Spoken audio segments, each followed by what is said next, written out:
خوش قسمت ہے وہ انسان جس کے لیے کوئی روئے، بد قسمت ہے وہ انسان جس کی وجہ سے کوئی روئے۔ شیخ سعدی سے کسی نے پوچھا کہ حال کیسا ہے تو فرمایا، اللہ کی نعمتیں کھا کر دانت ٹوٹ گئے مگر زبان اس ناشکری سے باز نہیں آتی۔ حضرت علی نے فرمایا، دنیا کا سب سے مشکل کام اپنی اصلاح کرنا ہے اور سب سے آسان کام دوسروں پر تنقید کرنا ہے۔ میں نے کچھ لوگ لگا رکھے ہیں اپنی پیٹھ پیچھے برائی کرنے میں، تنخواہ کچھ بھی نہیں لیتے لیکن کام بڑی ایمانداری سے کرتے ہیں۔ انسان کا دل توڑنے والا شخص اللہ کی تلاش نہیں کر سکتا۔ جو شخص رات کو اللہ کو پکارتا ہے، اللہ اسے غنی کر دیتا ہے۔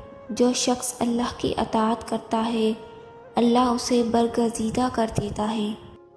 سب سے افضل شخص کون ہے؟ آپ صلی اللہ علیہ وسلم نے فرمایا، جو دل کا صاف اور زبان کا سچا ہو۔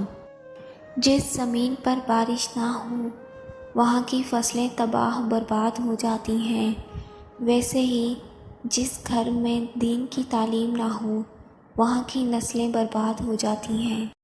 محبت ڈھونڈنے والوں کو نہیں، محبت بانٹنے والوں کو ملتی ہے۔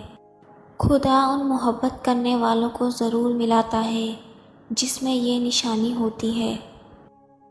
جب اللہ تعالیٰ سے ایک دوسرے کو حاصل کرنے کے لیے دعا مانگتے ہیں کہ اللہ ہم دونوں کو ایک کر دے تو اللہ دونوں کو ضرور ملا دیتا ہے۔